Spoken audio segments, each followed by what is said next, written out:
Hey everybody, it's GauntletX and welcome back to some more Magic Arena, and today I'll be playing what may be the final Arena Cube draft this time around, because we do have Kaladesh Remastered coming back to Arena tomorrow, and then Amonkhet Remastered only a few days after that, so some really cool other draft formats to try out.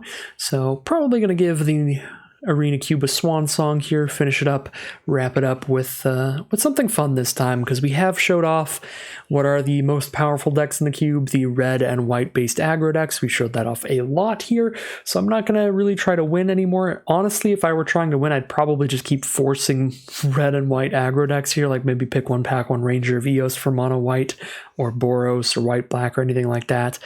But let's play something fun, something we haven't done as much, and one of the sweetest cards in this pack is Shark Typhoon in blue. That is a ridiculous deal if you cycle it, get a nice flying shark for cheap and draw a card, and you play it at instant speed, can't be countered by a regular counterspell. That's a really good card. Scarab God is also a really strong card, 5 mana for a 5/5. It comes back into your library after it dies, or to your hand after it dies, and you can exile stuff from grave. That does tie us into 2 colors though, so it's a little harder to get to, but Shark Typhoon and Scarab Guard are both some of the sweetest cards in here. I think I'm going to take Shark Typhoon, though. I like being a little more open with our second color. So Reality Chip would keep us in blue afterwards, but this card is just way too slow for this cube. Again, because of all these really good white and red aggro cards like Luminarch Aspirant and Voltaic Visionary. But I'm going to let some other people win this draft. We're going to pass those along yet again. This is not the draft you want to watch if you want to see how to win in this cube. If you want to watch that, watch any of the red aggro decks or white aggro decks I played. Most of them were 7-win. This time we're going to try to play some fun stuff, and Sheoldred's a pretty fun one. Incredibly expensive though, so it's going to be hard to make it to that mana cost, but really high impact. Returning a creature from your graveyard to the battlefield during your upkeep and making your opponent sacrifice a creature during theirs. Vraska's pretty sweet if we want to try to go like 3 color, like Sultai here. Path to the World Tree. This card just seems bad. This doesn't even seem like a great 5-color payoff. Golos is the one that really, if you want to do 5-color stuff, you take that. But you know what? This should wheel. Nobody should be trying to do this. Yeah, this should wheel. Maybe we try to do 5-color and I just take lands really highly here. Take a blue-white or green-blue land. Take a green-blue land, actually. Maybe we try to do 5-color today. That could be pretty cool. Gilded Goose would help with that a lot. It's going to give us a food token, and we can sack that food to get a mana of any color here.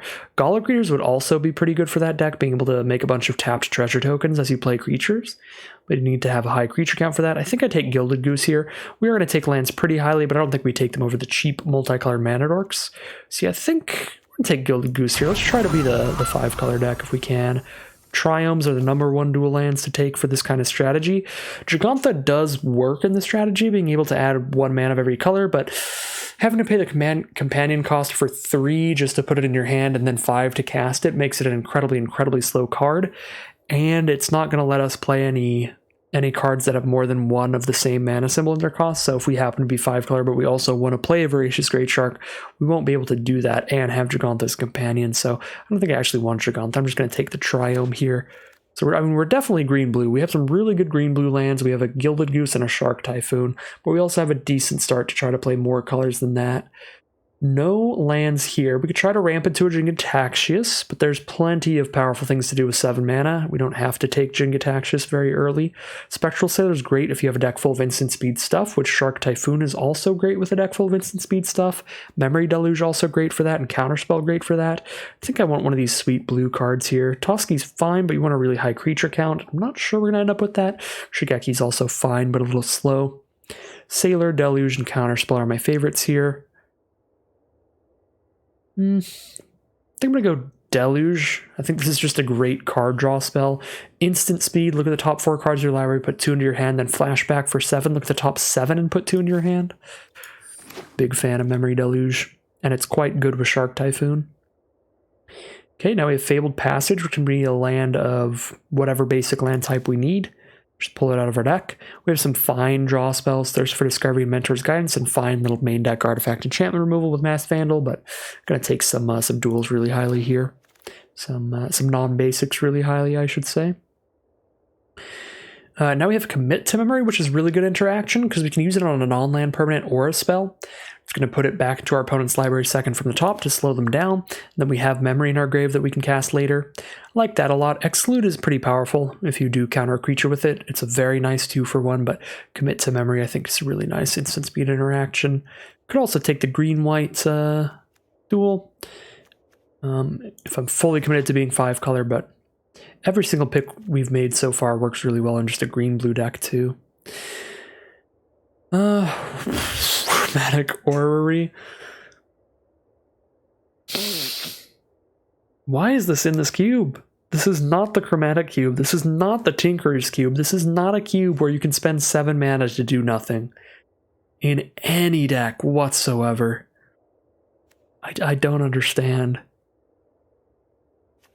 That's definitely not the right pick. And Glasspool Mimic is still pretty fun. Even if I'm 5-color, I doubt I'm even playing that card. Yeah, I'm going to take Glasspool Mimic here. I know this was the draft. I said I was going to do all kind of fun stuff, but I don't even know if Chromatic Orrery is even fun. Because it's kind of just like we drop it and die. Alright, Kazandu Mammoth or Alrind are both really nice non-creature spells. Or non-land spells. I guess spells, period. But I like taking mana fixing pretty highly. Now we're going to have a really good green-blue mana base here.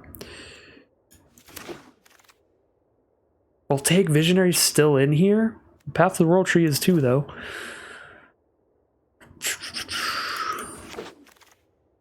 Wow. We could have just had a 7-0 mono red deck. But I don't want to draft red every single time I play this cube. I like Midnight Clock a lot. It ramps you up and it gives you a way to completely refuel later in the game. You can even dump mana into this to make it even faster. So Midnight Clock is pretty sweet. Draw Disruption's nice, very cheap counter spell, so it can actually counter some of those very aggressive plays your opponents can get. And it's another non-basic land, so if we get a Field of the Dead, it'll be incredible. Great Shark's pretty powerful too, but I'm going to go Draw Disruption here. Spectral Sailor, easy as can be. Our deck is full of instant speed stuff, so Spectral Sailor is great. I don't really like Mentor's Guidance. I'm going to take Unlicensed Hearse, which I also don't really like. Beat me. Just try it. Ooh, Torrential Gearhulk and Ugin the Spirit Dragon? That's a super hard choice because those are both incredible. I think Gearhulk's better with what we have right now, but Ugin is just sweet, sweet, sweet stuff. Wrath all of the colored permanents. The permanents that are 1 or more colors, and then you can also use the +2 and start throwing lightning bolts everywhere. Ugin is sick. The ultimate's like unbeatable too. So that card is super, super sweet. Super unlikely to wheel. Torrential Gearhulk also super unlikely to wheel. Anybody in blue is going to take it, but maybe nobody's in blue. We did get a lot of blue late. It's probably not the case, but even if nobody's in blue, somebody will get pushed into blue by seeing a Torrential Gearhulk. Whatever, Ugin's more fun. We have green in the deck, we can throw ramp in with the green side. Hopefully we wheel Torrential Gearhulk. That would be Magical Christmas Land, if just nobody's in blue and we wheel that thing. That would be absolutely sick. Overwhelmed Oddities, a pretty nice beat stick. Not really great with a bunch of instant speed stuff, but just kind of a sick card. It's definitely the strongest of these three, it just makes the least sense. Although these are both sorcery speed as well, and I'm really not a fan of Poppet Stitcher, even in a deck with a bunch of instants and sorceries. So whatever, I'll take an Overwhelmed Oddity. Take a look at this here. Oracle of Moldiah is an absurd card draw engine. Letting you look at the top card of your library, and you can play lands from the top of your library, as well as play 2 lands per turn. So if you hit a land clump on top, you just like draw 2 every time there's 2 lands on top of your library. Oracle of Moldiah is sick. Dryad of the Elysian Grove is pretty good too, but it doesn't actually give you any card draw since you can't play things off the top of your library. So take Oracle of Moldiah.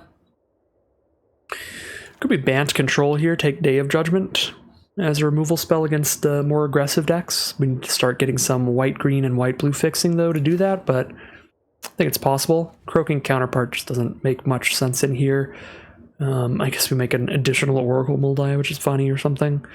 Nibble Obstructionist, I think, makes the most sense on color, but I'm going to go Day of Judgment here, potentially go for, like, Bant Control. Could be nice. Dryad Greenseeker is a decently sized blocker for only 2 mana, and it helps draw some cards, get out of any land pockets, very similar to Oracle Moldiah, except we're not playing the lands immediately. Pretty solid card, I like that. Maze Mind Tome's pretty solid too. I'll go Greenseeker though for this pick. Love me an Incubation Druid. 2 mana ramper. Come on in. We are trying to ramp up. Botanical Sanctum would be a phenomenal wheel. Not massively likely. Other than that, rebuilding would be fine, I guess. We'll take that 2 mana dork, though. Experimental Frenzy, Strangle, Blade Master for Boros, Chandra for red. Incredible stuff for red in this draft pod somehow. The word is not out in this pod that red is the strongest color in the cube. Guess I'd take some random duel that I'm probably not using. Guess Trium's like the best. Helps us get to the Path to the World tree the most. Abundant Harvest, Turn-Timber Symbiosis. If we can find a Field of the Dead, I feel like somebody else probably took it, but if we can, Turn-Timber Serpentine Wood is nice to up the lands with different names. Spara's Headquarters, really nice wheel here. Green, white, blue land. Lightning Bolt, Angel Fire Ignition, Legion Warboss, Grim Lavamancer, and Beaumont Courier are still in this pack. It is absurd. Absolutely absurd. Whoever's in Boros in this draft pod, if anybody, can easily go like 14-0, let alone 7-0. Whew. Blade Historian still there. The one time, for content's sake, I finally commit to I'm not gonna draft red or white. It is just so objectively correct to do so. It would be an unstoppable deck. I don't know how this keeps happening. It's just always right to draft red and white in this cube. It's pretty sad.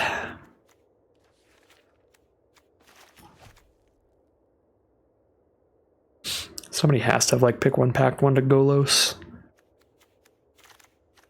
Or a field, because I'm not seeing them anywhere. They could also just not show up. It happens.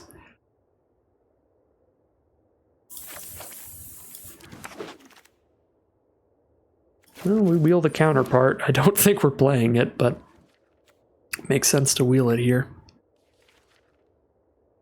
This is such a magical Christmas land draft pod for the one drafter that's just trying to win. Drafting the aggro deck. Maybe everybody's fed up with it at this point, and they're just like, I'm just going to do fun things. I don't care. Good lord. Good gravy. Still red cards. That was a really nice wheel, though. Maze Mind Tome actually will be great in here. Cheap way to get scrying, setting up our draws, or fully drawn cards, and it'll gain us a little life against the aggro decks. Botanical Sanctum is in. Beautiful wheel. Perfect mana. Last pick, Experimental Frenzy. I want to just leave right now. I want to just resign this draft and draft again and force Boros, because this is ridiculous. That's okay. We got a nice big Titan of Industry to try to ramp into. Or a Kura at a much more reasonable mana cost. It's also quite good. And we'll go for the more reasonable mana cost, maybe wheel Titan of Industry, but with how this draft pod's going, with no one taking any of the aggro cards, it's probably a bunch of people trying to play a bunch of like Ulamogs and Titans and stuff. We don't have any way to cheat Ulamog out, but we could try to get to 10 mana. I guess Ulamog's an option, and Ulamog's not going to wheel with how this draft pod is playing. You know what? Ulamog, we're just completely going for it today, whatever. Green, blue, play cards that are way too expensive to cast.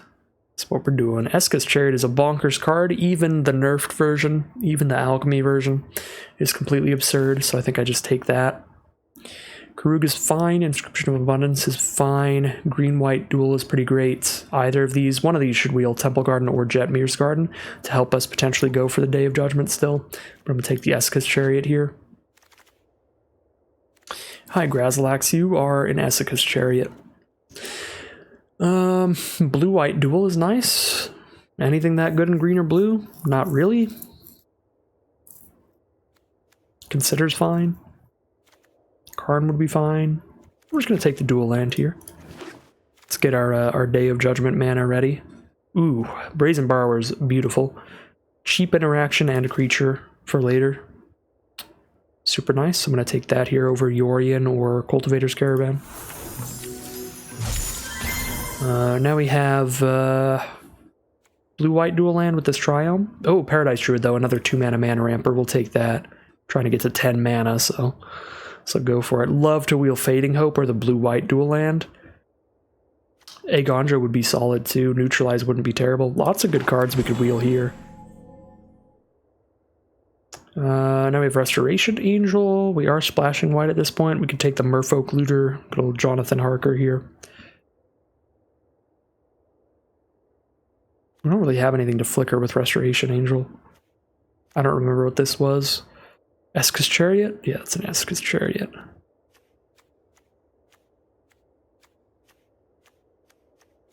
I have almost nothing to flicker, but it is a flash flying blocker too. It's probably better than the Merfolk Looter. The Jonathan Harker. Ooh, Augur of Autumn is sweet. Very similar to Oracle of Moldiah, letting us play lands off the top of our deck. Lets us play creatures off the top too if we get really lucky. Odratize Command is good too, but I'll take Augur of Autumn. Odratize Command is unlikely, but slightly possible to wheel. That could be good if we get there. Guardian Idol, another 2-mana mana rock. Don't mind if I do. Come on in. Behold the Multiverse would be good too, though. Decent card draw. I think I'm on Guardian Idol, though. Clarion Spirit, Touch the Spirit Realm, Banalish Marshal, Riveteer's Requisitioner still in here. Tameo Safekeeping's probably okay, but Touch the Spirit Realm also okay. We are splashing in that white. Get that green-white dual land. Come on in, Temple Garden. Well, somebody must be 5-color because we wheeled the green-white, but not the green-white-red land. Not the Triome. Interesting. Now we're on Spectral Adversary. Little flash flying blocker. I feel like Negate's probably not incredible in this cube, but we're not playing a 60-card deck for Yorion. It's just a 5-mana 4/5 flyer. And Negate could be okay. Did wheel the blue-white Triumph. I'll take that over Brainstorm. Our mana base should be pretty phenomenal. And we got the Merfolk. The Merfolk Looter, the Jonathan Harker. And we wheeled the Odratize Command. Again, I said unlikely, but not impossible to wheel Odratize Command, and there it is, last pick. That's a sweet one. That's going to be very good. All right, come on in, Esca's Chariot, and get out, Grazalax. You don't exist, as it vanishes from existence. Okay, what do we want to take out here? I'd like to take out most of our sorcery speed stuff, unless it's super impactful, so like Inscription of Insight for sure. These are all instant speed. I like that a lot. This is a land. Yeah, Judgment is sorcery speed, but it's our only Wrath, so that seems really good. Chariot is a really strong card. I'm probably not cutting it. Croaking Counterpart I'm almost definitely cutting. Touch the Spirit Realm's a possibility. Okay, we have all these instants. Path to the World Tree, actually, we're not doing it. We're not going 5-color. Somebody else was snapping up Triomes, so...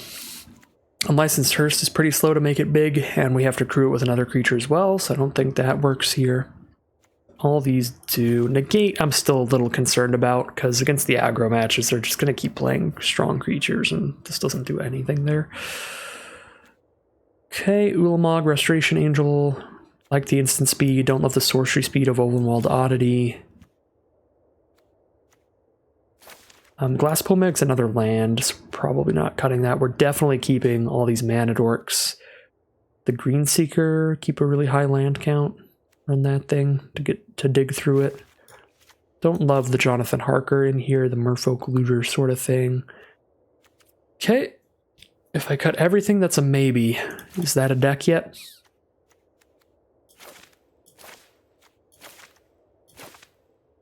Yeah, but that would involve cutting Esca's Chariot.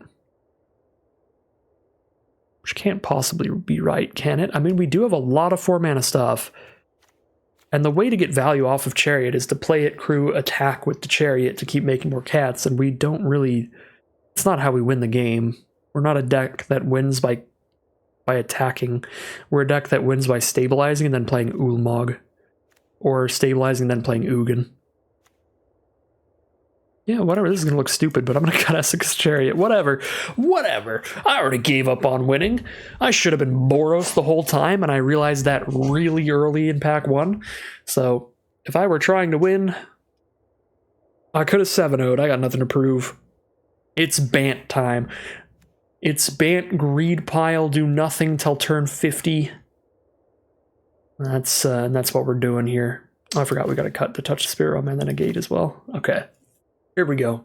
We have 17 lands and a flip land, Glasspool Mimic, and a flip land, Turn Timber Symbiosis. So we basically have 19 lands, Dry Ruins, 20 lands if we need them. That should help get to Ulamog and Ugin and such. And I'm not going to cut a land because we're running Ulamog and Ugin and such. So that's the deck. That's what we're doing. I'm not even going to name it. I'm not even going to do a deck overview. This is what you get. What you see is what you get.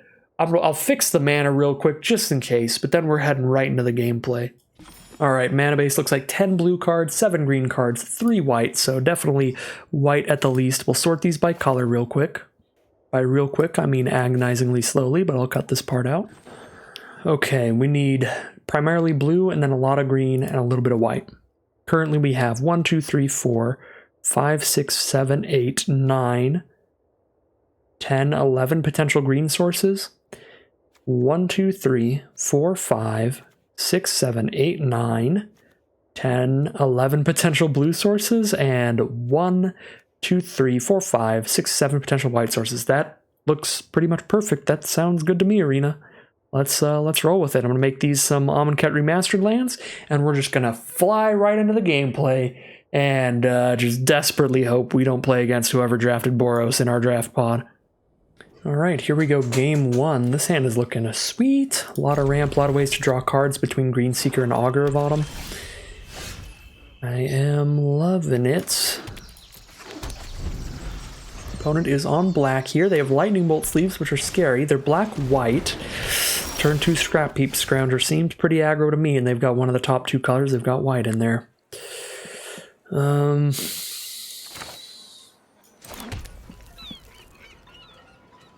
Drop one of our mana ramp cards.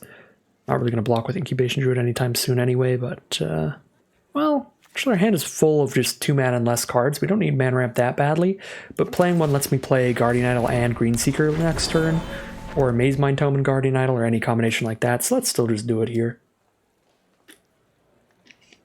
I actually probably should have went for the Idol so they can't just throw cheap removal at the Druid. Because I think everybody knows by now, one of the big phrases or mottos is always bolt the bird, always kill the Mandork. Yeah, that's frustrating. I punted a bit there, should have just played Guardian Idol. That's annoying. Yeah, because this comes to play tapped too. Well, at least they didn't play a creature that turn now. Play the weaker version of Augur of Autumn here, play the Greenseeker, in case they have more removal.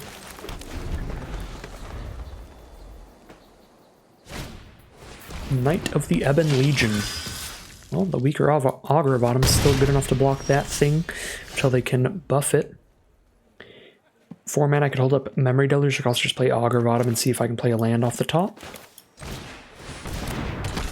I can play a land off the top. I can also draw it off Greenseeker. I'll just play that. Oh, we have Ugin coming up, so we know not to tap Greenseeker.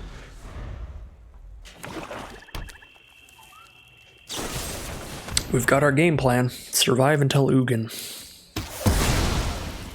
I could tap Greenseeker to reveal Ugin, but then my opponent knows not to put too much stuff on this board.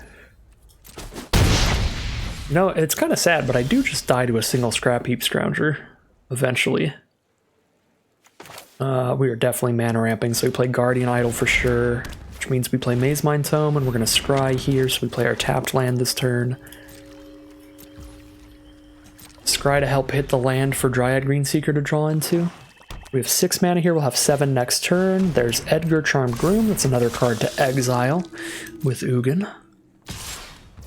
Yeah, Scrap Heap Scrounger's just going to kill Ugin after we wrath the board, which is so sad to see. So sad to see. Okay, Scry 1. Is it a land? It is a land. I will keep that on top, and I will draw it with Greenseeker. It's a really nice synergy.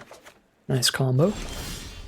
Draw an Oracle of Muldiah, and I can play additional lands here, so I can play that and still hold up Memory Deluge. And I know when there's a land on top with Greenseeker. Okay, that's an Ojutai's Command. That is not a land, but it is a very powerful card. Just scry it away with Maze Mind Tome, I guess. Probably just going to cast Memory Deluge, though. Oh, you know what I will do? I'll trade Oracle of Muldiah for the Scrap Heap Scrounger, because I'm already going to Ugin to exile everybody. So I might as well kill the one creature I can't exile this turn. 1, 2, 3, 4, 5, 6, 7. They don't attack with Scrap Heap Scrounger? What is this? You ghosting me? I'm not even streaming, but I feel like I'm getting ghosted that they're not attacking with Scrap Heap Scrounger. That makes like 0 sense unless they know I have Ugin. That's so rude. How do you know? Okay.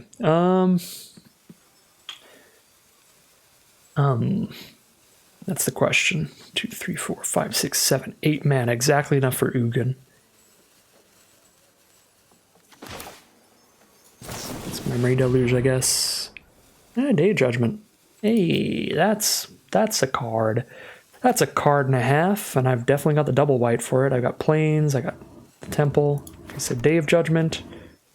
I like that we gain life with Ojutai's Command. That's pretty big. Shark Typhoon's a really good card, though. But I've got an Ugin in hand, so we'll take Ojutai's Command.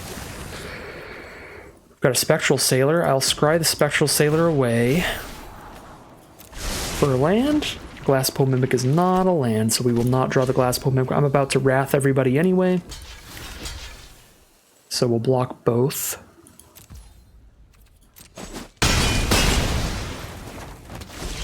Okay. I know the back half of this is a land, but it doesn't count as a land for the Greenseeker. Anyways, now I can Day of Judgment, and I have 4 mana up afterwards, but I don't have another white source for Ojutai's Command, so I can't actually Ojutai's Command after this, which is a little sad. But that's fine. That is fine. They'll have their Coffin thing, but I can exile all that stuff with Ugin later. The Coffin and all their creatures. Glasspool Mimic will just play as a land, and I will draw a card off of Maze Mind Tome, and I have a Guardian Idol to block with.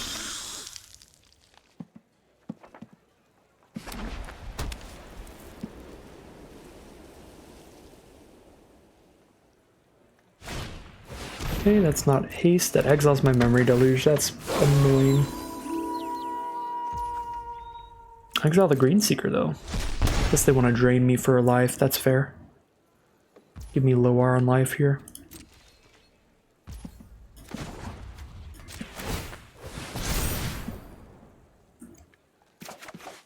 Forest. Forest is the next draw as well. -4 in Ugin.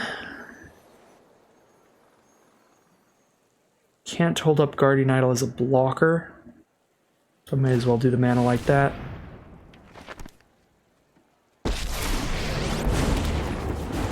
opportunity to act rashly is a chance to fail.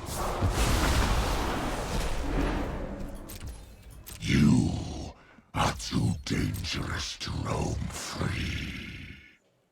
Ugin is menacing. That's some creepy noises you got there, Eugene. Some creepy voice acting you got. Palladium Mirror, hello. I am ready to plus 3 you, plus 2 you.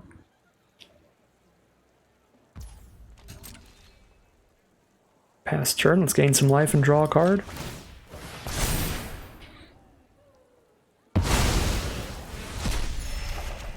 Ooh, Turn Timber Symbiosis? We don't have that many creatures in our deck, but that card's still got to be the play. Boop a Palladium Mirror. How much mana do I have up after this? Flames burn beyond. 4? I can still hold up Ojutai's Command? Let's go. Let's go. Hello, Restoration Angel. Or Brazen Borrower. If it had mana value 3 or less, get 3 counters on it. So Brazen Borrower is the way bigger attacker. Sure. 6/4 Brazen Borrower. That'll make the game go faster. Although our opponent probably still has removal. They haven't had to use a lot of it. Just a little bit of it. I like that we have this revealed Ojutai's command that our opponent just knows is coming. This can't counter that, can it? That is so rude. Oh wait, no. Troy Disruption is even more rude. The rudest Troy Disruption. They're over it. Now we get to start Uganing their face, hitting them for 9 a turn. 3 damage with Ugin, 6 with that thing. We still have the Ojutai's command to counter a creature, gain 4. We have the Deluge to draw our best cards from our top 7. Round 1's going to be a victory for us. Luckily for us, our opponent's a little stuck on mana for a bit there, which is basically an impossibility for our deck. So our opponent, while they were getting stuck on mana every other turn, we played about 50 lands that game and just cast some massive stuff. So very nice way to start it off, 1-0. Here we are now, round 2. We're on the play. Pull out a green source for the Incubation Druid turn 2, and we're going for it. I could also just play Symbiosis here turn 1. That's probably better. We're going to need 1,000,000 mana before we can cast that, so it's going to have to get played as a land anyway. So we can hold on to Fabled Passage and actually get a white source for this later in case we draw a white card. There's a Temple Garden as well. So now that'd be 2 white sources thanks to the Fabled Passage, if we need them later.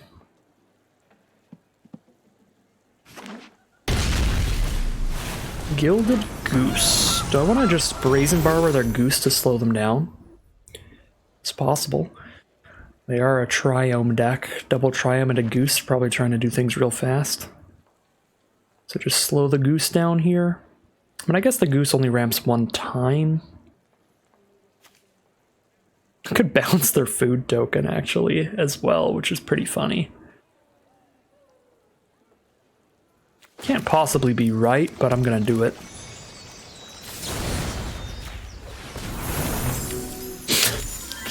It's so funny to me. It's so rude. Little animation just coming straight to the screen as well. Lotus Cobra and land for turn, which means they get to make their food again thanks to Lotus Cobra. Pretty nice follow-up to the Gilded Goose. Oh, they'll go for Paradise Druid instead, though. Wait, how did they play that for only... Oh, yeah, they went land and Druid. Okay. We've got a ton of lands for sure. 5 mana if I play an untapped land this turn, and I can just make the Druid bigger. Adapt is not sorcery speed, so I guess we'll just adapt the Druid.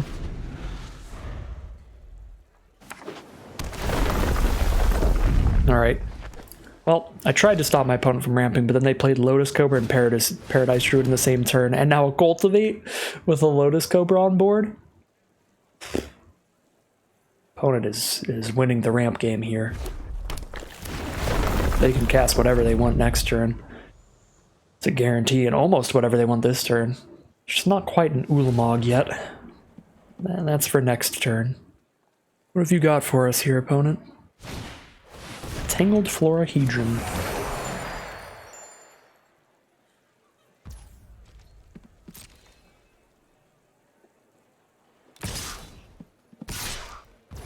This better be a gnarly trick here, or this is gonna be pretty brutal for our opponent. I don't know, 1 land left. Druid, I think, is more likely to be worse for us. Alright, very good stuff from Incubation Druid. Start thinning lands out of the deck. Probably gonna cycle this Triome as well. I think I'll wait till later. I could Shark Typhoon for blue and 1, and then 1, 2, 3, 4, 5, 6. I can make a 6/6 Shark at instant speed here. So our opponent's hand all mana. This would be the turn that tells us, because if they don't play a card this turn, it's got to be all mana. 1, 2, 3. 1, 2, 3, 4, 5, 6, 7. 7 mana minimum? Blink of an Eye, the Incubation Druid. Put it back in our hand, we can recast it and buff it again. They have one other card in their hand? Just make a 6/6 flying beat stick then. Try to kill them with that. It's gonna be the biggest thing on board by a lot, unless their last card in hand is like Ulamog. Because again, they wouldn't just blink of an eye here if they could have just played a big creature. Because a 3/5 is not that big of a deal that they really need to bounce it unless they don't have anything else to do. Spectral Adversary with enough to kick it 1,000,000 times and get a bunch of +1/+1 counters on it? Well, I guess Incubation Druid's back in our hands, so not quite.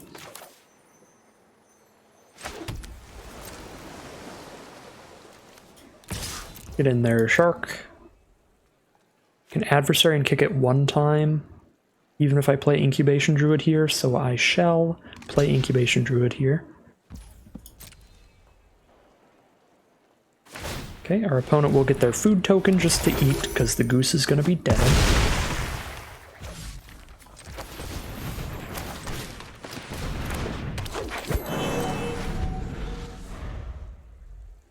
I need to remember to drop Borrower if I don't drop Adversary.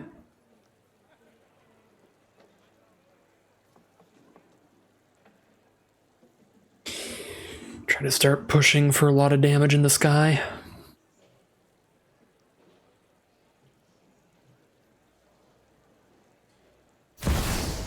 Garruk, Wrath of the Wilds. That's fine. That does not do anything. Doesn't do anything to our flyer.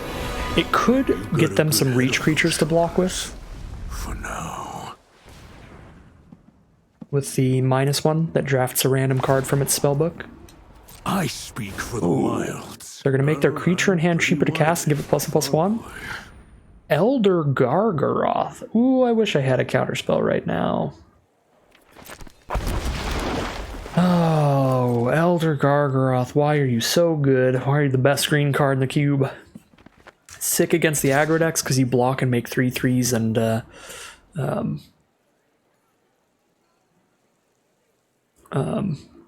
gain life and all that stuff. Sick against our deck because we've got flyers. Now they have a 7/7. Up to that many other artifact creatures and enchantments phase out. So I can phase out their blockers with this. Yeah, we'll just play a Borrower. Take this damage right now. Dryad Greenseeker. No. I do not need you right now. Play a green and 1 for Greenseeker, and then I need the rest of my mana to adapt Incubation Druid. I guess it can adapt itself with the 4 mana. Now that it is no longer summoning sick. Yeah, we play our tapped land here then.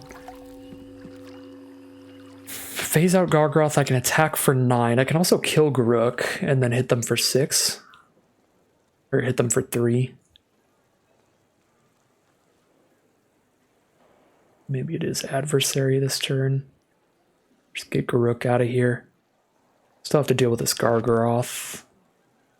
Well, they can't attack with the Gargaroth super well right now.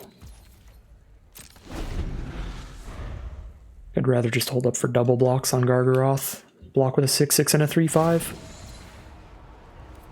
Oh, hope I'm not Have it be dealt with that way. trip. Alright, Garruk, what do you have in your spellbook? It's a bunch of like mid-range creatures, 2/3s and 3/2s. So I feel like we should be fine against most of these.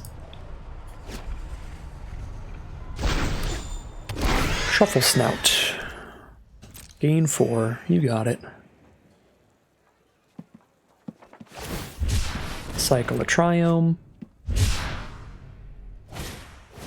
Play a Reckoner Bankbuster. That's a lot of card draw. They're going to draw 3 cards off that, and then get a nice little pilot for their vehicle. Field of Ruin does not really matter here. We're doing really well mana-wise, so whatever they blow up we can get a replacement for.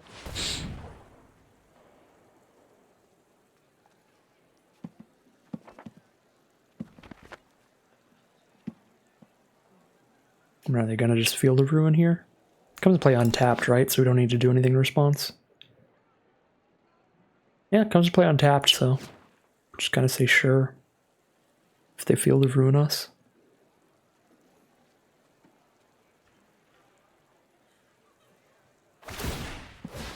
That is a-okay by me.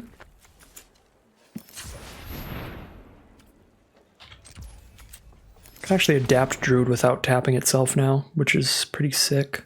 This is actually just a net positive. This is like better than if they didn't do that. I am very happy with that.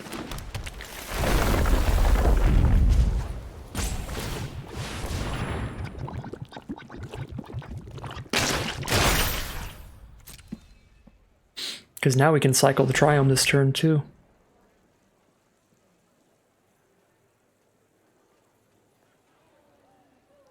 Alright, we have some big win conditions. We have an Ulamog and an Ugin in our deck, both of which are absurd. And if they attack with Gargaroth, we kill it with a double block, and then we're actually just pretty good with the board state as it is, too. I feel okay this game. Like, we have to draw into our threats, but we have so many that we can draw into. And Augur of Autumn's beautiful. Beautiful, beautiful card. So now we get to check out the top card of our library, play it if it is a creature or a land.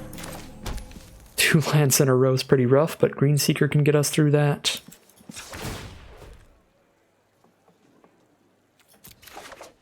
Ooh, Day of Judgment.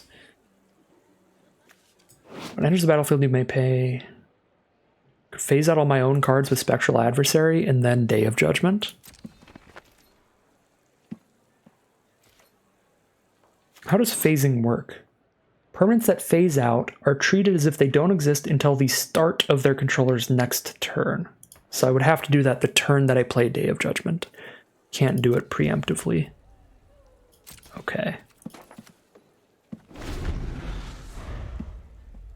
Maybe should have cycled Spar's Headquarters in case I had a creature on top underneath Day of Judgment. I could play that too this turn off of Augur of Autumn. Okay, opponent's going to scry 2, draw 2. Day of Judgment might not even be... I mean, well, it's worth it if I phase my own board out, but I was going to say individually it's probably not worth it here.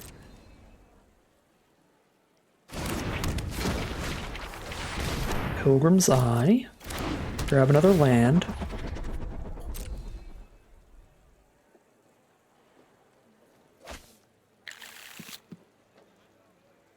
I like that Garruk's ultimate is just straight up overrun. That's pretty cool. +3/+3 trample till end of turn. And I'm glad it's something I don't have to worry that much about.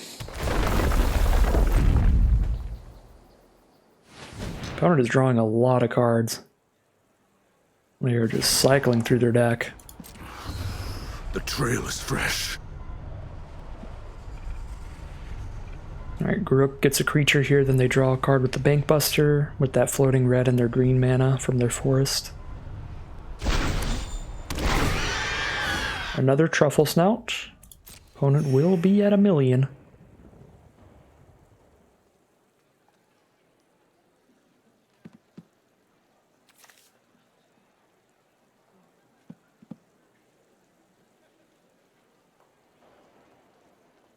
The adversary cannot phase itself out, so the adversary is going to die to our wrath for sure.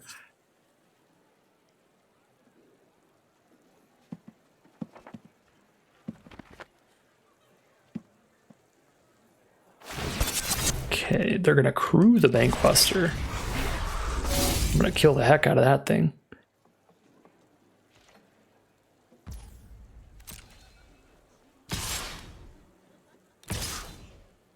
Oh, wow.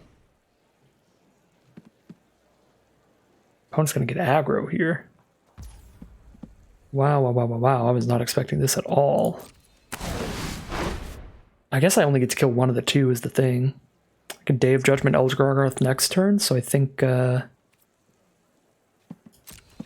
just take the free kill on the Bankbuster then. And take 7.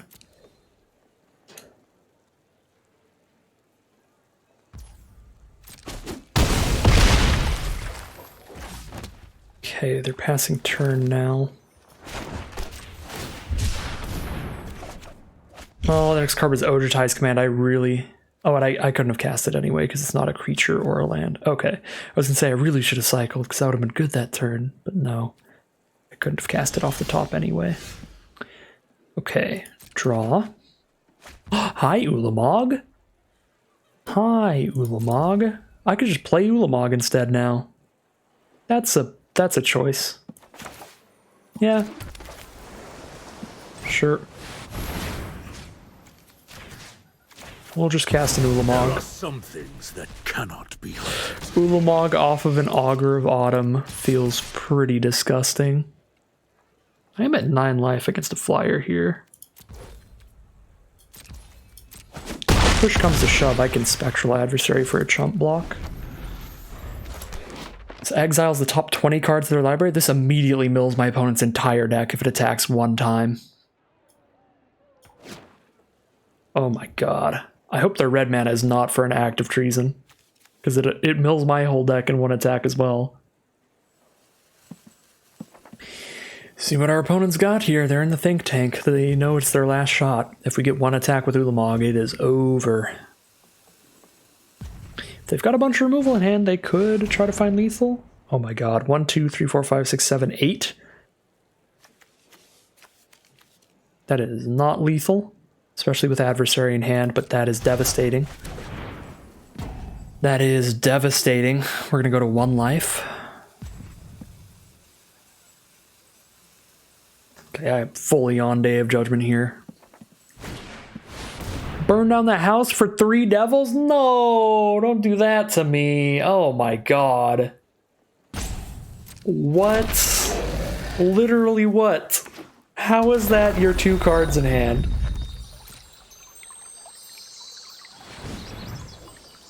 One, 2, 3, 4, 5, 6, 7, 8, 9. That's exact lethal, even with 1 blocker here. What the... Oh my god. How? Sincerely, signed, Gauntlet. I hate Magic sometimes. Actually kidding me.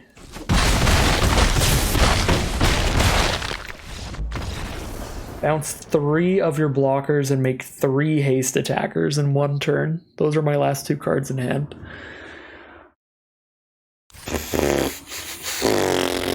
That's insane. 1 and 1 it'll be. Sometimes your opponent has the exact 2 cards in the cube for the situation.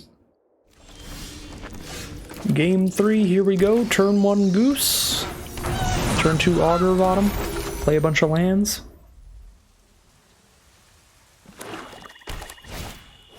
Luminarch Aspirant. Freaking aggro. Well, we accepted we were going to lose to these decks. Really stings to lose that last game, but losing against aggro is whatever. I already consigned myself to this fate.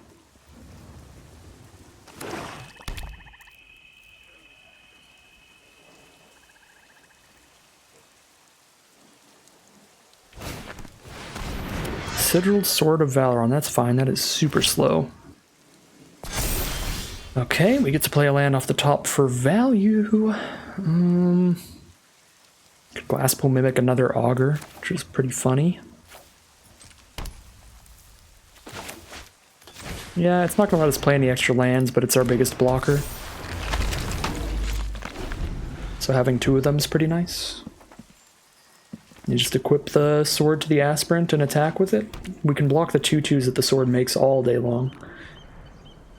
But it'll just be +2/+0 vigilance pretty much, because the 2/2s are irrelevant. 6 mana for +2/+0 vigilance. Okay, we've got a Restoration Angel. So we'll just pull out a Plains with Fabled Passage. Be ready to Restoration Angel.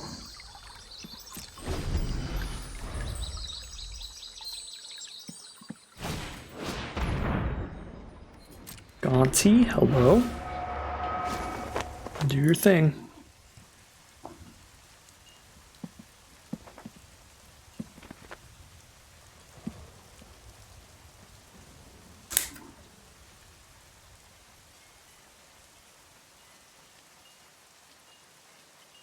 I will legitimately cry if my opponent exiles my Ugin or my Ulamog.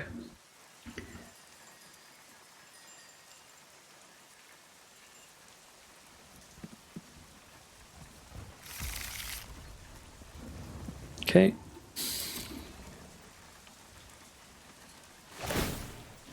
No attacks. Just gonna make Gonti bigger.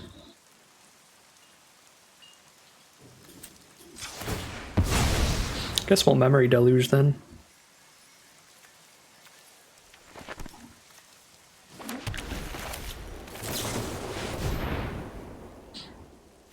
These are not ideal.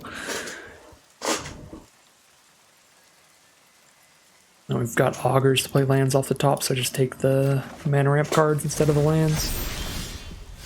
Hey, commit to memories back, so we know they didn't take that. This is probably an Ugin or an Ulamog. That would be just my luck.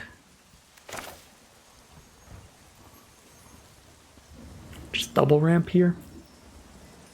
Still want to hold Restoration Angel up, so I'll just play a Triome.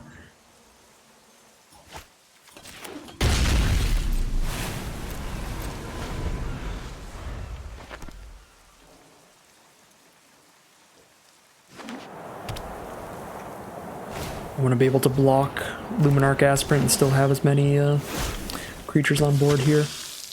Plus I can flicker Glasspool Mimic, which is super funny.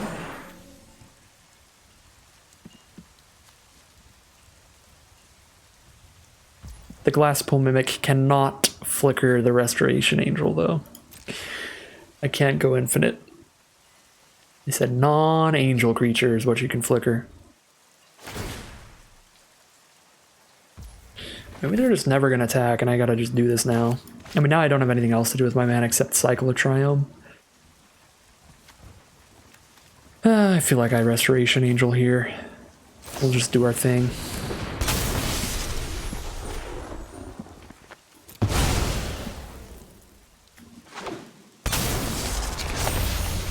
We get to flicker the goose and get a food again.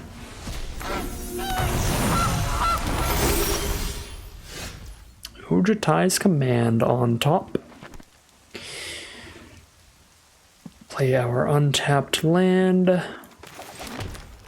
Got the 7 mana for Deluge again. Although I'll need these mana rocks to play anything I want to deluge into, like Ugin or Ulamog, so we'll just play the mana rocks, I guess. 3 mana up after this. I don't have the mana for commit, which is a little sketch, but that's fine.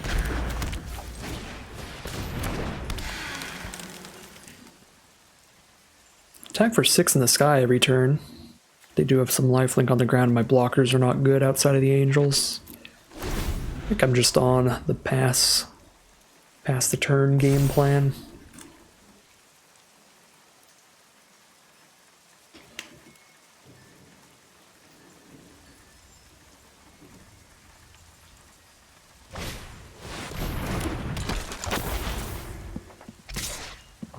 Which of the Moors is absolutely disgusting with anything with lifelink?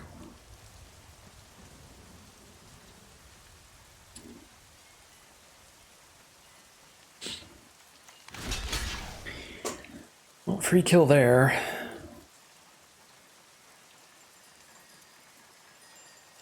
Then we have to sack our Green Seeker, I guess.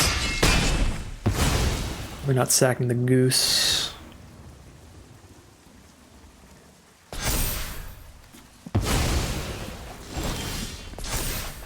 Ooh, Day of Judgment. Now we have Ojutai's Command and Commit up. And Memory Deluge as well.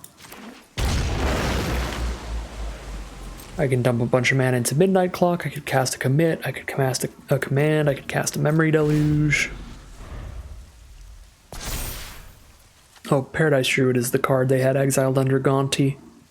Well, that almost definitely means we still have an Ulamog and an Ugin in our deck, which I think means our chances of victory are relatively good, especially because I'm going to dig 7 cards deep for one of them and have more than enough mana to cast them. Alright. Kill that for free. Double block the aspirants. They only kill one of these. Then we take 3.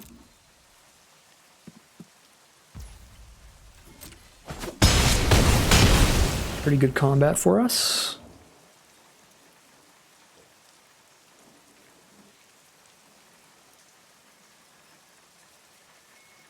1, 2, 3, 4, 5, 6, 7. Meteor Massacre for 0. Okay. I guess because Witch of the Moors. Oh, but it doesn't gain life anymore. No, it only loses life. Okay, so that's in case we wrath them, I guess. Alright, Memory Deluge. This is not Ulamog or Ugin. It is Turn Timber Symbiosis, though. We take 4 damage if we Day of Judgment. And then they have a Dracula's Casket of Native Earth. I don't feel like it's Day of Judgment. I think we commit. We can take Oracle Moldiah so we can draw into our stuff. I don't want to play Turn Timber Symbiosis because then I don't have the mana up for these instants. So I think I'm just going to take Oracle Moldiah. Oh, I guess I can take Symbiosis too. I take 2 cards. Cool.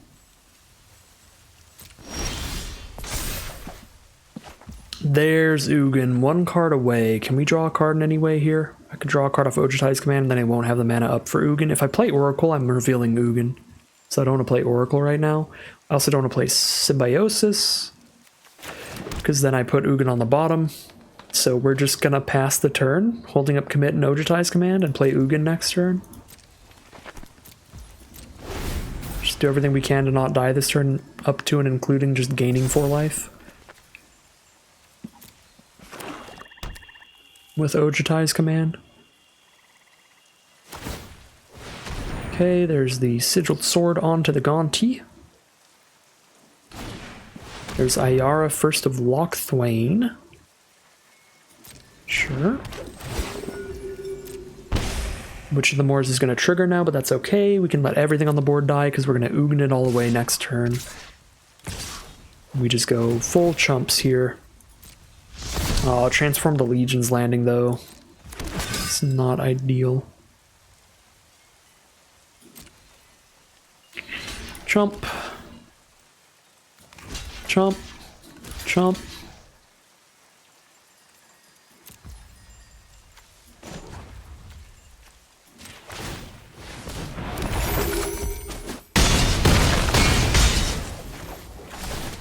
Oh, they get a card from grave to hand.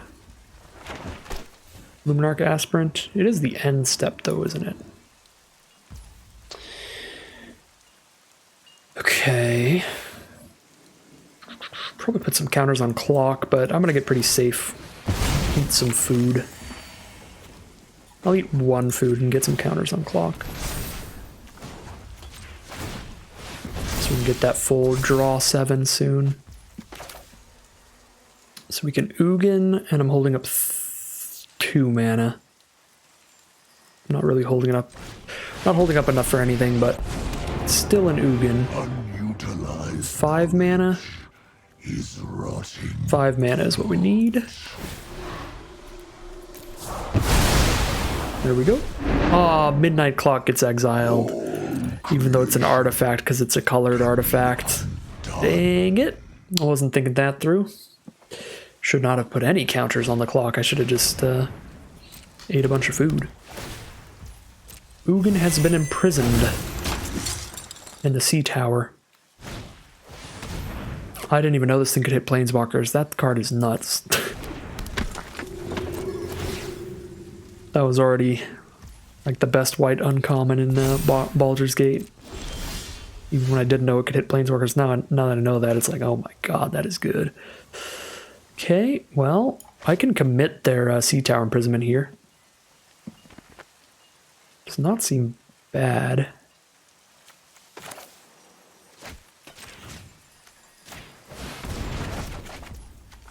I plus Ugin to kill the aspirants. They can equip the soldiers. They can get a blocker at instant speed with Ojutai's command. Get a Gilded Goose or a Green Seeker. Can block that. Soldiers, I can also animate the Guardian Idol. Don't think I play Oracle here. We just protect Ugin at all costs. Sure, scry 1 with the Forsaken Crossroads. I'm guessing they're keeping Sea Tower imprisonments on top of their library. They sure are. But now they will equip these soldiers of the watch. Yeah, cannot stop them from equipping.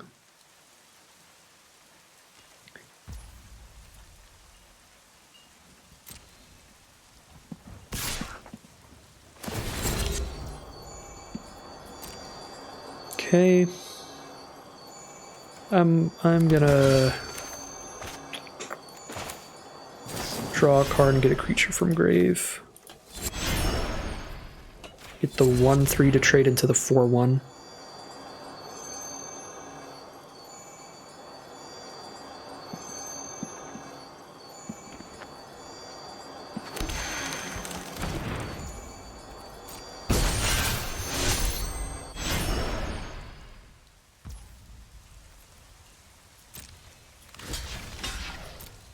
Kill the soldiers of the watch. Can shoot their 2/2 with Ugin. We eats the food.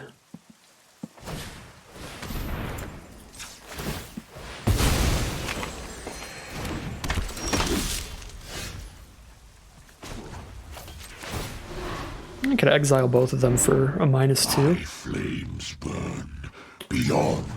Yeah. Exile both of them. Reality. And turn Timber Symbiosis. Get anything but Ulamog. Wait, can I hit Ulamog? You may put... Yeah, you can put Ulamog out.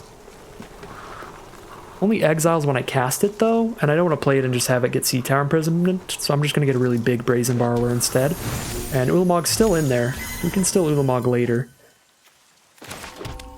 Could have played the untapped land to get Oracle on board. Like holding up Guardian Idol. Aleshnorn, whoa. Wait, where's the Sea Tower Imprisonment? Did they scry it to the bottom, actually? Maybe they did. And I didn't even notice. Okay, Deserted Beach certainly comes in untapped. We can Oracle here to get through some cards. No, we can't. Oracle will die to Aleshnorn.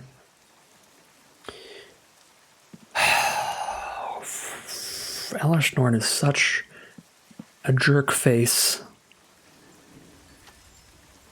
Good memory for 6 mana.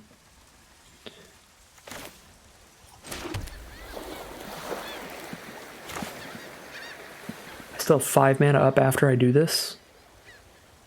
But then my opponent has a fresh new hand to play with. But all I'm doing if I don't play this is absolutely nothing. I'm just attacking, then Aleshnorn's killing Ugin. Alright. Spin the wheel. That's a good spin of the wheel. That's a good spin of the wheel. Dryad Greenseeker can survive Aleshnorn. So that gives us another chump blocker to save. Well, one chump blocker to save Ugin. Then I could Glasspool Mimic for a second chump blocker.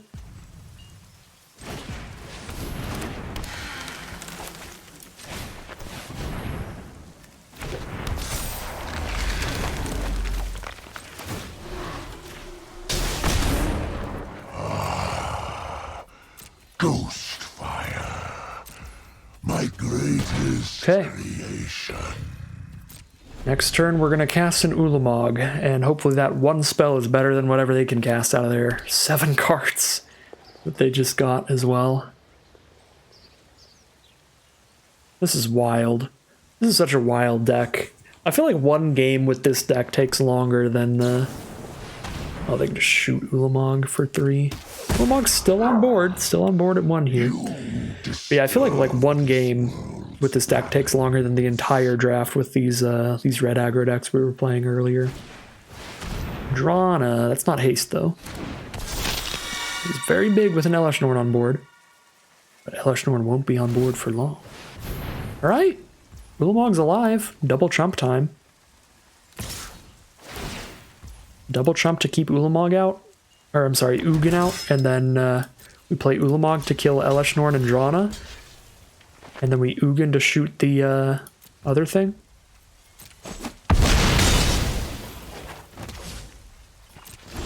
Here we go.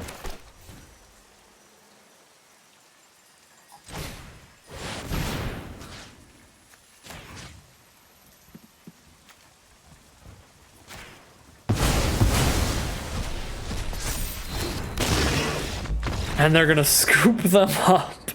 Ugin and Ulamog, that's too much. Like, nope. Exile the 2 best cards, shoot their last thing on board, attack for 6. We play tap Temple Garden or something, Spectral Sailor and Gilded Goose here, and then we've got a big Shark Typhoon later. Still got a lot of action there, and just protecting Ugin so many turns, just really letting Ugin do a ton of work. Even get through an Elesh Norn, so it'll be 2-1 now, heading in to Game 4. Game 4, we do have a turn 2 Incubation Druid again. So that'll be the plan. Ramp into a early Restoration Angel or commit or something.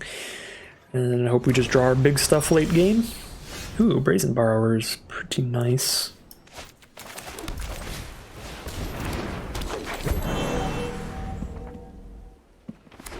Playing against blue-white. They don't play anything yet. We could play an Augur of Autumn here, and if there's a land on top, I can play it. There is a land on top. Come on out, Glasspool Shore.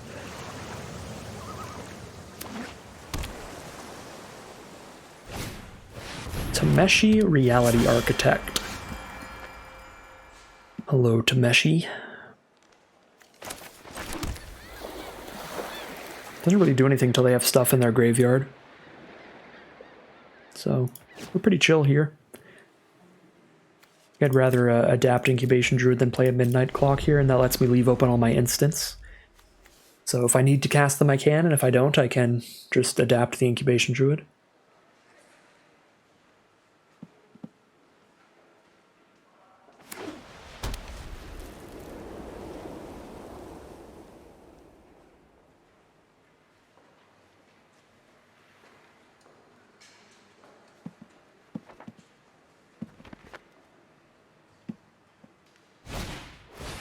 Ledger Shredder, you got it.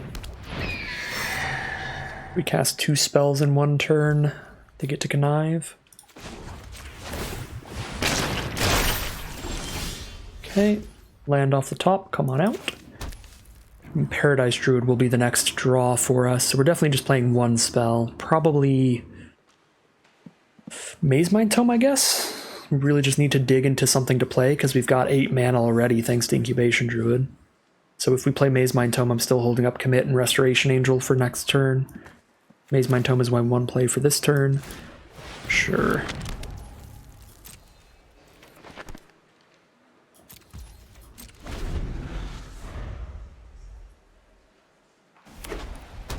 I can even use Maze Mind Tome to draw a card and cast Commit or Restoration Angel because I have 6 mana up.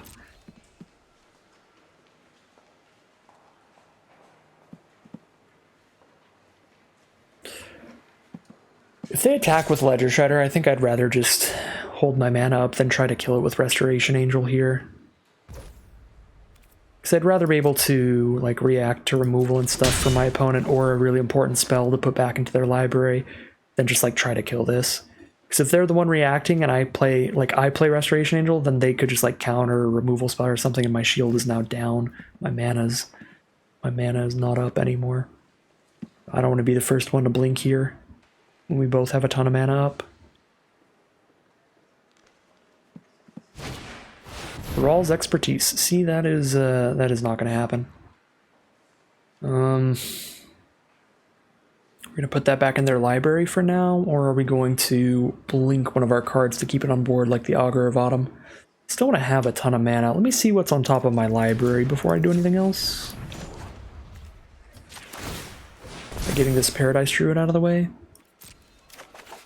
It's going to be another land, but that can cycle. We could hit a really big play here. I think I'm just going to commit this thing, because it also stops them from playing their next spell for free off of it. They play something that costs 4 or less for free as their next thing. Okay, Guardian Idol. It doesn't really matter if I draw that, so I'm just going to scry it away to hold all my mana up. Get another chance at hitting a creature or land. We do hit a creature, it's Oracle of Moldiah. So if I were to play... I guess all my creatures in hand are 2 or 3 power, so I can't play that. Just guaranteed. Okay, well, untapped land then. Is our card for turn going to be this turn? Midnight Clock, I guess. And I'm still holding up 4 mana, so I may as well attack with Incubation Druid this time, and I still have the 4 mana for Restoration Angel.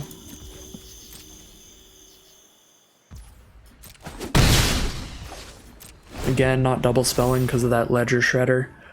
So we know their next draw is Baral's Expertise. We'll have to worry about it happening again.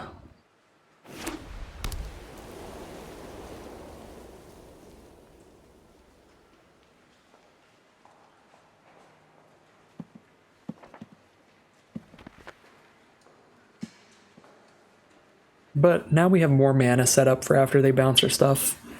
So it'll be, I feel like it'll be less impactful the later in the game it happens.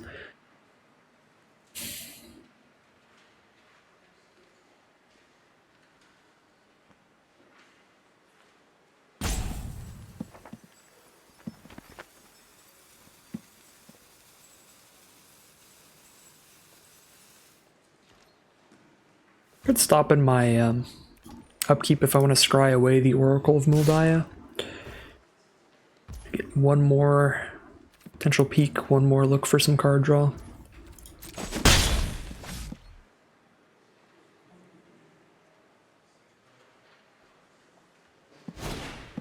Day of Judgment. Well, so much for Baral's Expertise. That's a pretty even Wrath. That's fine. They get rid of Tameshi and Ledger Shredder. Yeah, we can't bounce our own card with Brazen Borrow. It only bounces opposing, so we just say sure. The 3 for 2. Played their creatures and Day of Judgment for our 2 creatures.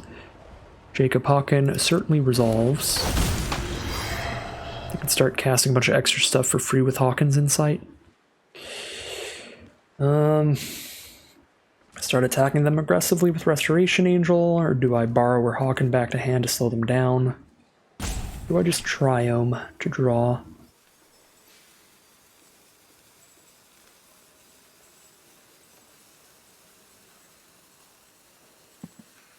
Just draw with Triome.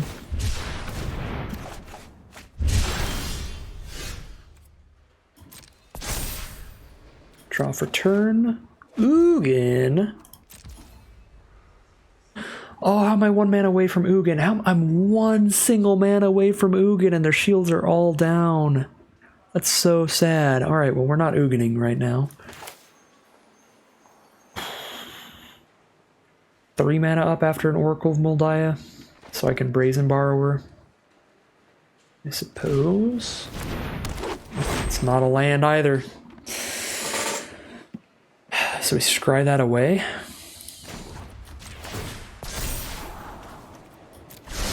That's a land. There we go. There we go. Okay, now I have 4 mana up, so I have Restoration Angel up, got Brazen Borrower up, and I've got Ugin next turn. Even if they Baral's Expertise my Midnight Clock.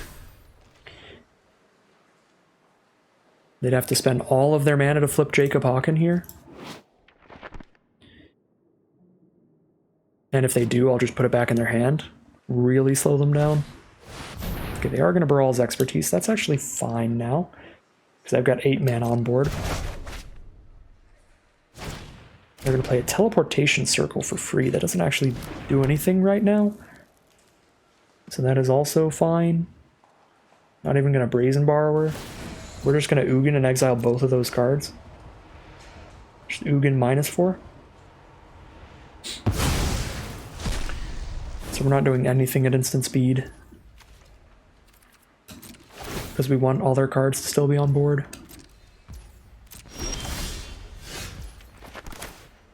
Is there 1 mana Mana Tithe? Because this Sanctum comes into play tapped, so I can't play around Mana Tithe. They're 1 card in hand. If this is Mana Tithe, I'm gonna leave. Okay, it's not Mana Tithe. That is in the cube. Very worth mentioning. Mana Tithe is in the cube. 1 white mana counterspell unless you pay 1.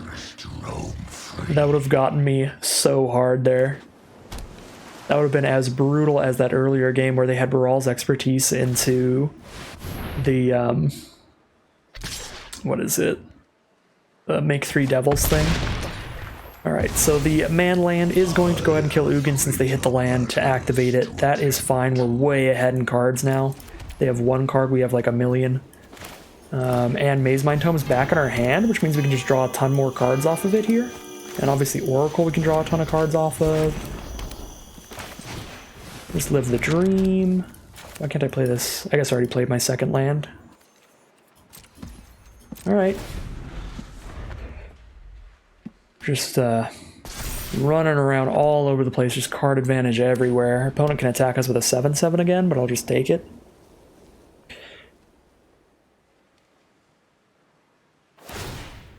Yep, that is a-okay. We'll gain a bunch more life in the future. Soon enough.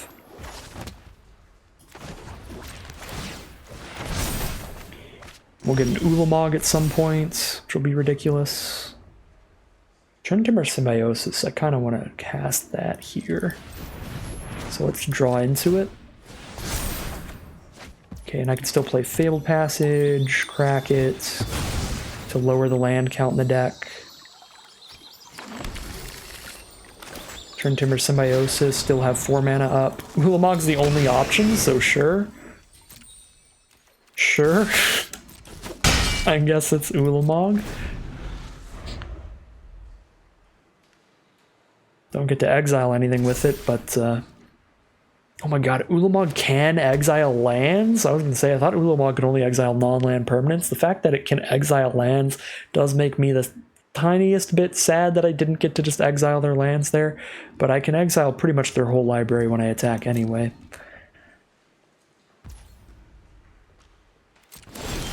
I guess I missed lethal here because I could have flashed in a flyer, but I like keeping these as the tricks, the phasing out, the bouncing. But we can play this game incredibly, incredibly safe here, and we just have it so far on lock. It's absolutely nuts. I don't want to lose my Oracle to their haul, so we're just sending Ulamog in, putting them down to 3 cards in library. There is no Thassa's Oracle and no Jace in this cube to let you win with an empty library. Alright, Ulamog, do your thing. Wandering Emperor?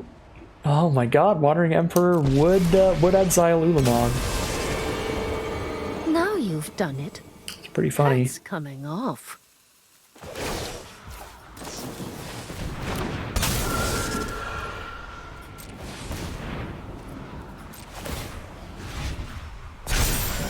Phase it out though.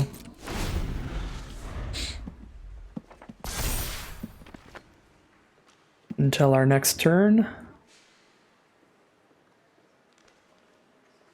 They have 2 cards in library anyway. Remember your training.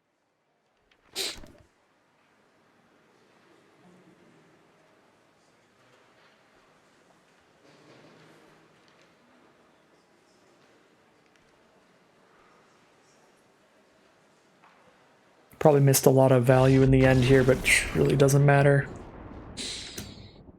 Just playing all these big plays and stuff. There's all kinds of little tinkering plays I can do to be drawing extra cards and stuff, but I'm just slamming down an Ulamog at this point, and that's going to be 3-1, I believe. No matter what, we're going to get a 50-50 win rate out of this draft, which is super sweet because this is a silly one, and it's definitely not one of these crazy 7-win aggro decks. So really happy, 3-1 here. And we'll see if we can keep getting some wins. Maybe even get to, I mean, I guess if we continue at this pace, we'll get at least a 6-2 if we continue at the exact same win rate we're at right now. And then the next game would be pretty coin flippy, but who knows? Who knows? Pretty happy with 3 wins. We'll see how things go as we head into round 5. All right, here we are in round 5. This is going to have to be a mulligan. We don't have a green source here, and we only have 2 lands, so we can't even play the turn 2 Incubation Druid. And just, have an 8 mana card. We can cycle the Shark Typhoon pretty quickly, but it's got to be a mulligan. Really low land count for this deck. I can definitely keep this one. Turn 2 Guardian Idol. Get the blue source, or get the white source from Fabled Passage, blue source from Sanctum. Guess I Get rid of the commit and keep the Ojitize command? I don't know here. It's one of those 4 drops is what we get rid of there. I am fairly sure. Okay.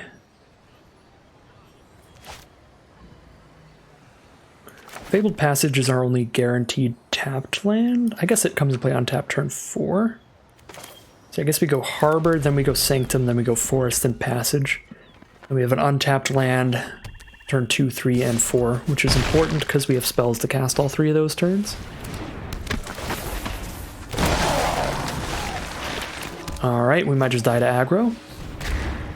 Our opponent played a 2-power creature turn 1 and basically a 3-power creature turn 2. We do have a Day of Judgment here if we can get a second white source, but we're already down to 13.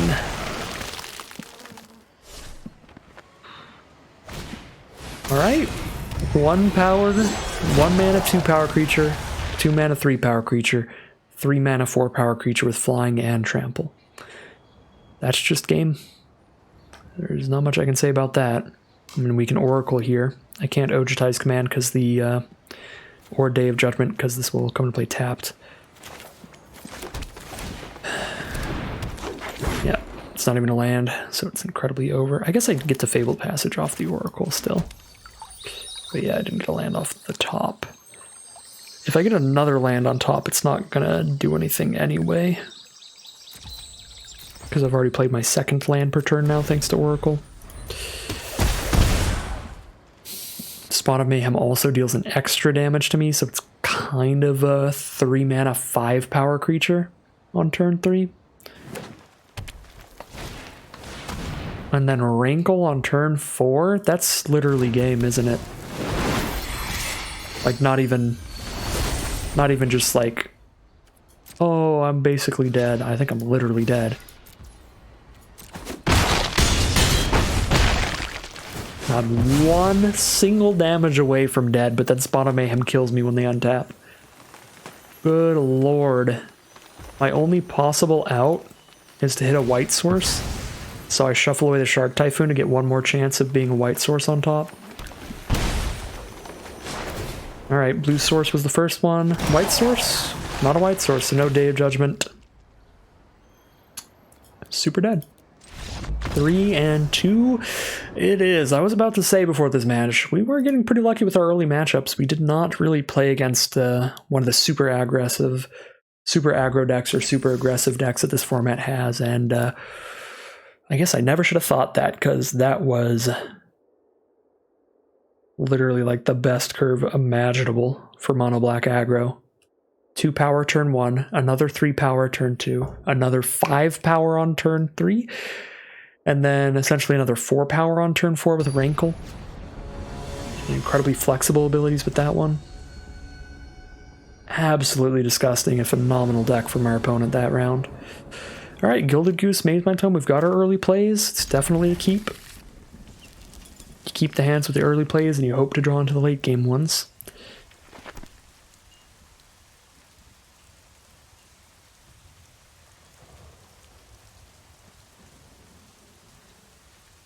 Opponent's going to be on the play again. Hopefully nowhere near as aggressive as our last opponent, but they do play a creature that's going to probably do some attacking here. Luckily, Gilded Goose can block that. 0-2 status. This has some abilities, but they're pretty slow. They're not really going to be wanting to spend mana on these abilities until they've ran out of other things to do in their hand. That's why I'm not the most massive fan of Ovaya Pashiri, because her abilities are... And anything in the cube that costs 3 mana is better than making a 1-1, and anything in the cube that costs 5 mana is better than making an XX. So that's just for when you flood out, when you run out of things to do. That's your mana sink. Let's run Maze Mind Tome this turn. Got plenty more green sources, so we'll play the Pathway on blue.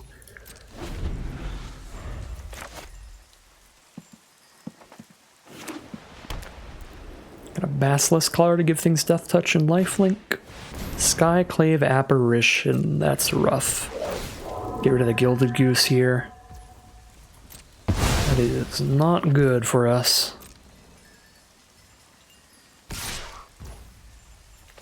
Let the Selesnya beatdown commence. Scry that Guardian Idol to the bottom. We need another blue source for Borrower, so I'm gonna have to just play the tapped blue source here and then draw a card off Mazemind Tome. Or we could bounce one of their cards. Definitely not bounce the Apparition. Then we get an XX. I guess if I bounce the Apparition, I get a 1/1, but then they play it again and exile it. Oh, it has to be a non-land permanent. Either way, they get to exile another card, so they exile our Tome or something. I just don't think there's anything good for us to bounce with Brazen Borrower right now. If they make something good for us to bounce, then we will, but most likely just drawing our Mazemind Tome card.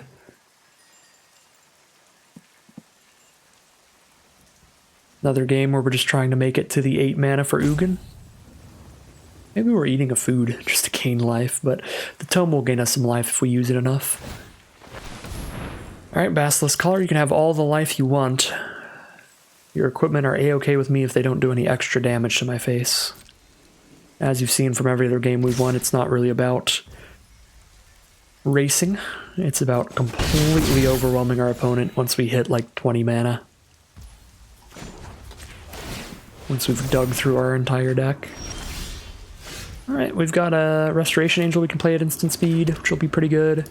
Even if it just trades into the Apparition, that's fine.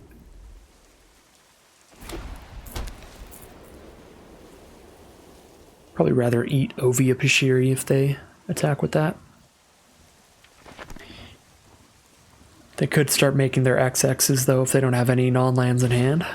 They have a Venerated Loxodon. Alright, 4/4. Sure.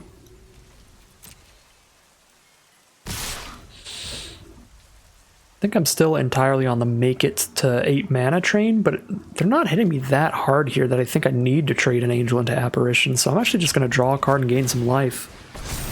Just don't think I'm taking enough damage to be under that much pressure. I'm still at 16 now thanks to that. Now I have a Shark Typhoon to get a flash blocker. I can borrow the Loxodon back to their hand, just take 3 again, and I gain life with the Mazemind Tome. Probably the plan here. Draw another card with Mazemind Tome and bounce the Venerated Loxodon is the play this turn. I've got 2 Mana Dorks though, which means if I play both Mana Dorks I can Ugin next turn and just take all this damage. That is another very real possibility of what I should do. Yeah, I'm going to lose both of these Mana Dorks once I cast Ugin, but that should probably be irrelevant because I'll have an Ugin on the board. And we've seen what that means in previous games. We're going to scry with Mazemind Tome to gain a life here. Alright, Toski. They're going to draw a card when they hit us with something here.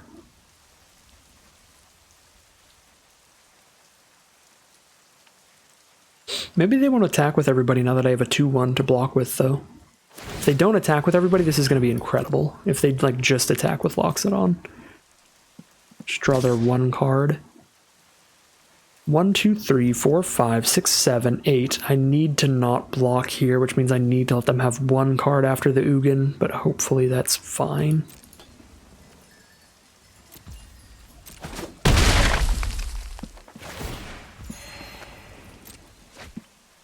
Get 1 bonus card there. Gonna gain my 4 life here. Triome is not what I'm looking for.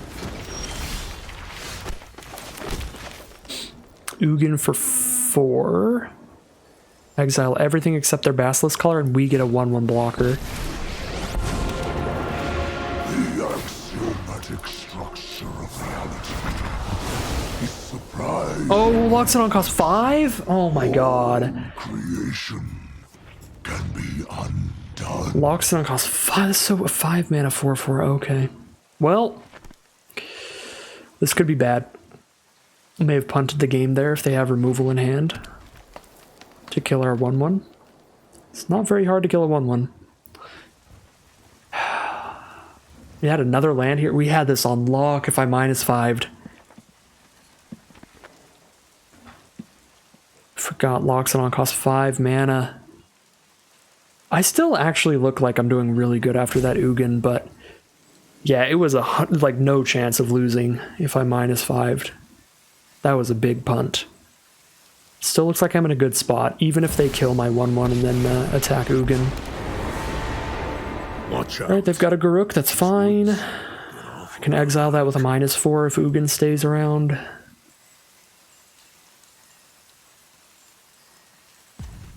I can't believe I forgot Venerated Loxodon costs 5 mana. Oh boy. Alright, here they're going to make us a target for us to +2. Unless they get one of the 2/4s. There are 2/4s in that. Nope. We get to +2 that. We could even just +2. We can +2 to shoot Garruk. Ugin is disgusting.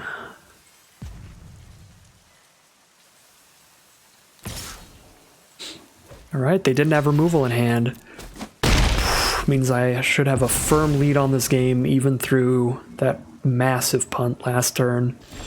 Because Ugin is just that nasty of a card.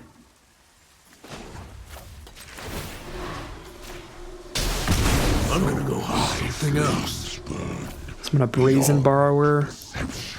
Trump block one with Green Seeker, Brazen Borrower the other. 1 mana away from Turn Timber Symbiosis, so I'm just keeping that in hand.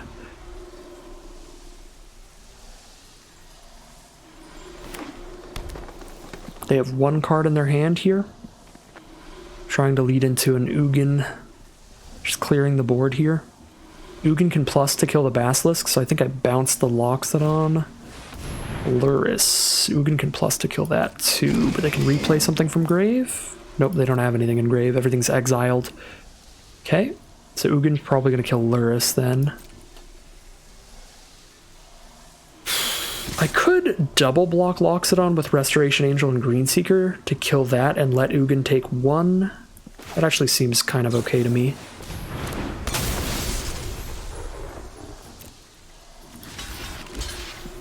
We lose both of these creatures, but now we shoot Luris and they're down to just a Basilisk on board. We still have Ugin. And all of this stuff to play around with. Your efforts will not succeed.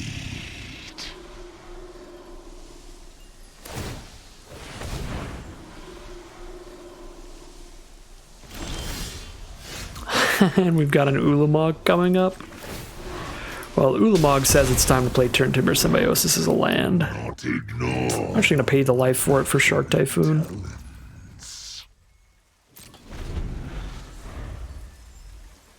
To be as big as possible. Lucamina. Oh. Snap Daddy-o. Good thing I can exile everything with Ugin next turn. We will exile that Lucamina and their Underdark Basilisk. Guess I'm not going to Shark Typhoon this turn then, because they played something I need to exile instead of plussing to just kill Basilisk. We need to exile everybody. I can still -3 Ugin after this, so I don't even see a need to Brazen Borrower. They've got no cards in hand to specialize Lucamina, so I just do -3.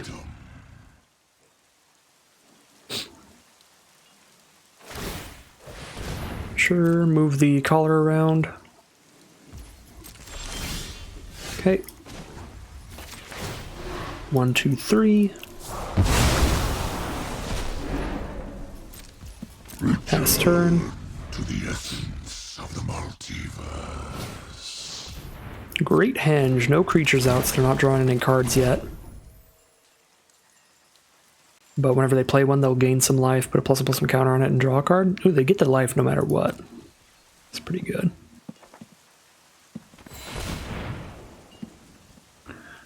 Time for a mighty large shark. Blue 1, 1, 2, 3, 4, 5. 5/5 shark. I'm going to try to do 6 and see if it lets me. Okay, no. Just to make sure I didn't miscount. Because I did miscount earlier. Miscounted the Loxodon. Memory Deluge. That's a good one. 2, 3, 4, 5, 6, 7, 8. 2 mana away from Ulamog. My flames burn beyond perception. they play a creature, I can bounce Great Henge so they don't get to draw the card. Bounce it before the creature enters the battlefield under their control. Sure. Bounce Great Henge.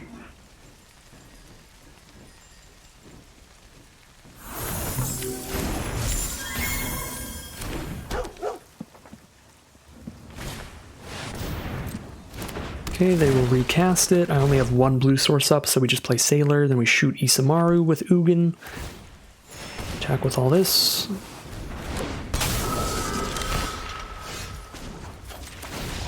Yeah, they're gonna scoop them up. Ugin really just locks things down. And that's gonna be game. That's gonna be, what, 4-2 now? 4-2? Yeah, because we had that real quick loss against that mono black deck. 4-2 it is. Slightly above average. Mediocre homies unite. This is a weird hand. We technically have 3 mana to make it to Midnight Clock. We can't play Greenseeker turn 2 though, because the Hinterland Harbor comes into play tapped. This is awkward enough. I feel like I want to mulligan it.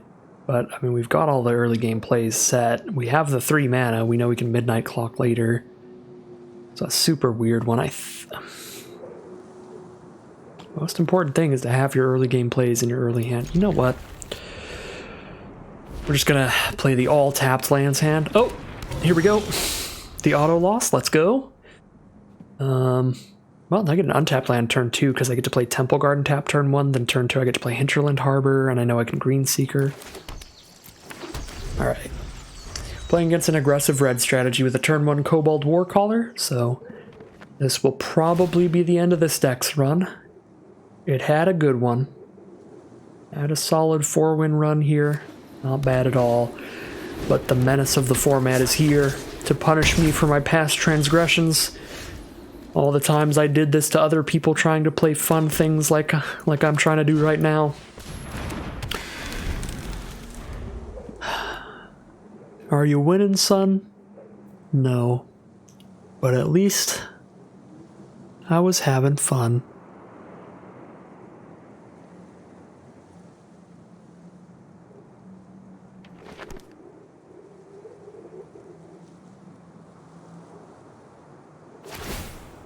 Alright, well, looks like this Greenseeker might be a little bit of a brick wall here. Opponent is on Boros. They did not want to attack with the Volt Charge Berserker there. Actually getting them to slow down for a moment here is nice. We'll play our Glasspool Mimic as a land and hold up Jwari Disruption next turn. Uh-oh. Uh-oh. 3 mana haste creature now. Hopeful Initiate, not a 3 mana one. Ooh, but they had multiple haste creatures, they get to train it up. Okay, yeah, no, we're still good. I was like, maybe there's some things mildly working out for us here that could be okay. No. I mean, unless I like top deck Day of Judgment and I find the white source as well. Like if I Greenseeker into another white source and then the next card is Day of Judgment, then I have a possibility, but that's about it. I guess I could Sailor and Disruption if I play this as a blue source.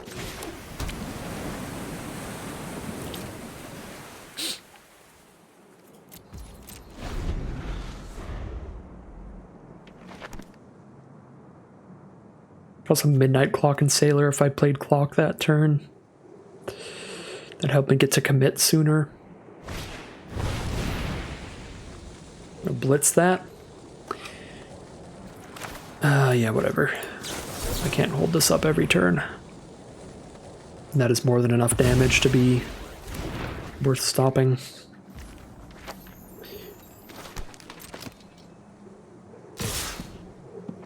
Hopeful Initiate's going to be a 3-power creature now.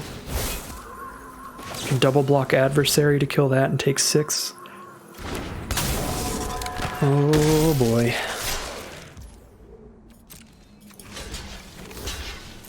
Take 7, not 6, because Initiate trained again.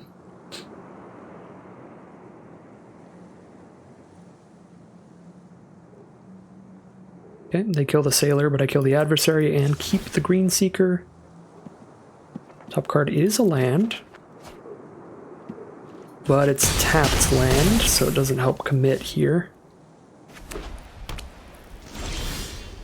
Brazen Borrower is pretty legit. If I play Midnight Clock, I don't have the mana for that. Probably Brazen Borrower. They're Volt Charged Berserker? They get to draw another card if I do that, though, eventually. Won't be a 4/3 anymore, and the Initiate won't get charged up. Definitely playing a tapped land this turn, so we play Sanctum.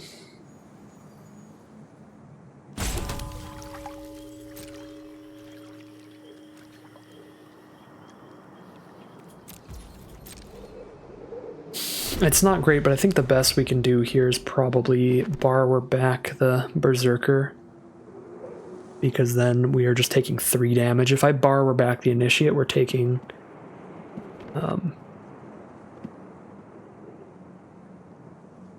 a boatload. Taking 4 instead of 3. I guess it's only 1 more damage. The Berserker has haste too, so they get to recast it, immediately use its ability to try to draw the next card in their library and get it flipped. The perpetual haste is completely disgusting. Oh, and Lavamancer with haste? They have 2 cards in grave? They have 2 cards in grave for the Lavamancer. That is not good. This Warcaller has done some nasty things to me and I don't appreciate it. Whatever, at least they have to spend a bunch of mana again and we take less damage this turn. Still gonna bounce the Berserker.